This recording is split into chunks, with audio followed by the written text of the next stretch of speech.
तमाम विद्वानों का मत है कि 7 तारीख को ही जीवित पुत्र का होगी, क्योंकि 6 तारीख को जीवित पुत्र का होने में वह अष्टमी ब्रह्म भाव को प्राप्त नहीं करती है। उस दिन गरुड़ देव जी का वचन वहाँ नहीं लगता है।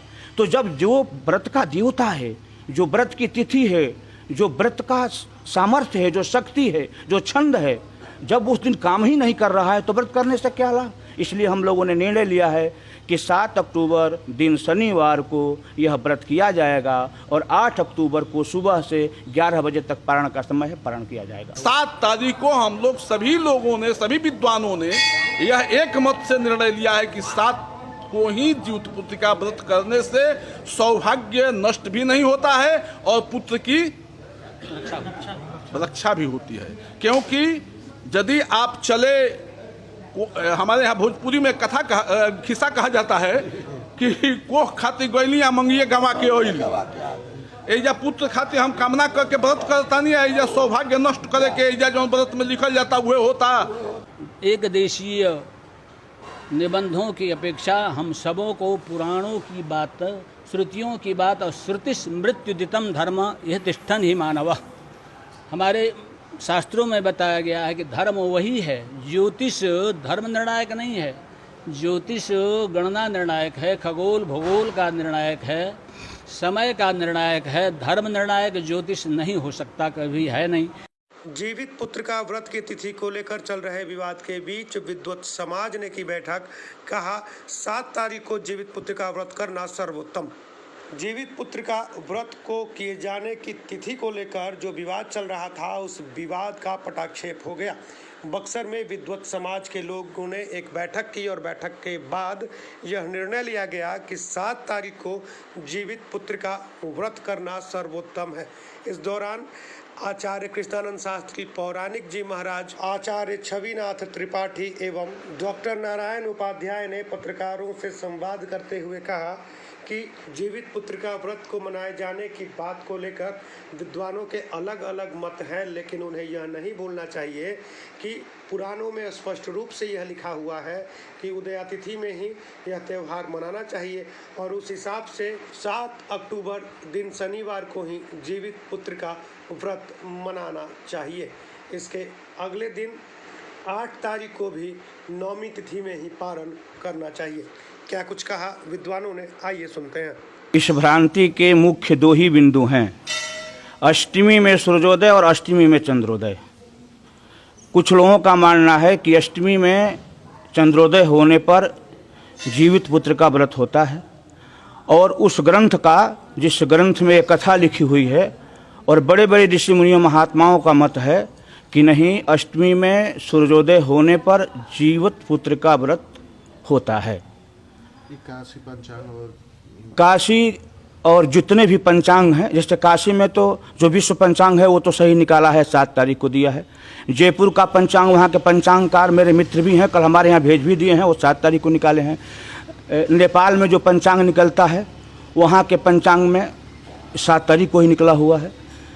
यहाँ मुख्य बिंदु यह है कि जो सही व्रत होना चाहिए, अष्टमी में सूर्योदय होने पर ही उस तिथि का नाम जीवित पुत्र का व्रत होता है, पर वो तिथि नहीं रहती है। अष्टमी नवमी तिथि से कोई मतलब नहीं, होती ही नहीं हो, उसका नाम बदल जाता है। क्योंकि गरुड़ जी ने कहा है कि अष्टमी में सूर्योदय होने पर यह तिथि ब्रह्म भाव को प्राप्त कर जाएगी। तो ब्रह्म भाव को प्राप्त करी, वो तो अपवाद हो गई तिथि। अब उसमें किसी पारण, किसी तिथि के निर्णय, किसी दिन के निर्णय का कोई मतलब नहीं है। यही विवाद है और विवाद में अधिकांश जो उच्च कोटि के विद्वान हैं, परंपरागत संस्कृत का अध्ययन किए हैं, शास्त्रों के जानकार हैं, शास्त्रों में इतनी गति है, जो धारा प्रवाह संस्कृत बोल सकते हैं, जो धारा प्रवाह श्लोकात्मक व्याख्यान कर सकते हैं, ऐसे तमाम विद्वानों का मत है कि 7 तारीख को ही जीवित पुत्र का होगी, क्योंकि 6 तारीख को जीवित पुत्र का होने में वह अष्टमी ब्रह्म भाव को प्राप्त नहीं करती है। उस दिन गरुड़ देव जी का वचन वहाँ नहीं लगता है।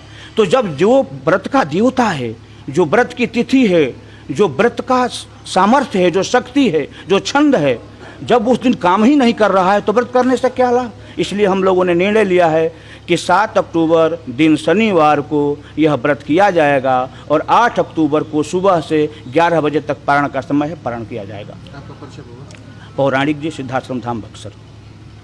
लोगों का मत भिन्नता ये कहीं दिखाई देता है कि जो अष्टमी में कृष्ण जन्माष्टमी का जो स्वरूप है, उसका जो निर्णय है, उसका जो नियम है, महालक्ष्मी का जो व्रत का निर्णय है, वहीं जीवित पुत्रिका व्रत के ऊपर भी लाद रहे हैं।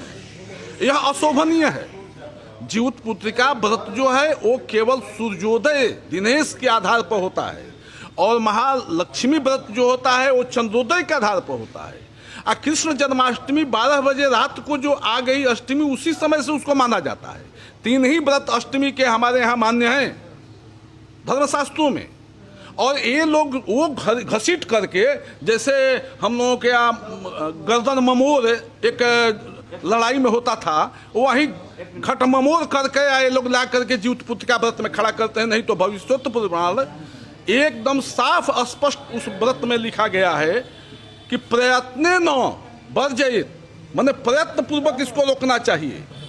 और ध्रुवम शब्द का निश्चित उसका वैधव्य जो प्राप्त होता है, इतना जो जोड़ लगा करके शब्द का प्रयोग किया गया है। ये लोग इस प्रकार के माने लाके खड़ा करते हैं, यह अशोभनीय। 7 तारीख को हम लोग सभी लोगों ने, सभी विद्वानों ने यह एक मत से निर्णय लिया है कि 7 को ही जीवित पुत्रिका व्रत करने से सौभाग्य नष्ट भी नहीं होता है और पुत्र की रक्षा भी होती है। क्योंकि यदि आप चले, हमारे यहाँ भोजपुरी में खिस्सा कहा जाता है कि कोह खाती गोइलियाँ मंगिए गवा के ओइल। एजा पुत्र खातिर हम कामना करके व्रत करता नहीं है, एजा सौभाग्य नष्ट करे के एजा जो व्रत में लिखल जाता हुए होता, यह बहुत अशोभनीय है। वो विद्वानों को पुनः अपने पर विचार करना चाहिए, अपने निर्णय पर विचार करना चाहिए।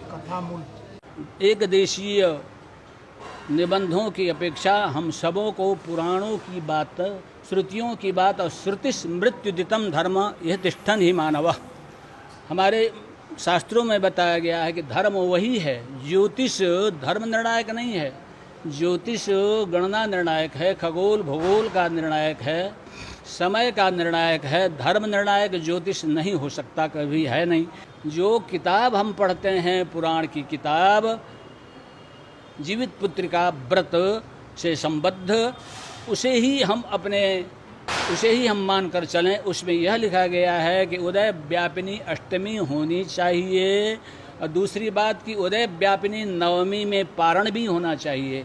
इसलिए यदि हम 6 तारीख को व्रत करते हैं तो उदय सूर्योदय व्यापिनी षष्ठी ये अष्टमी उस दिन नहीं है, और दूसरे दिन नवमी उदय व्यापिनी नवमी भी नहीं है। ऐसी स्थिति में यदि हम 7 तारीख को व्रत करेंगे तो उदय व्यापिनी अष्टमी और पारण के लिए भी उदय व्यापिनी नवमी भी प्राप्त हो जाती है। अतएव सभी शास्त्रों के आलोडन से यह निष्कर्ष निकलता है कि 7 तारीख को जीवित पुत्रिका व्रत आचरणीय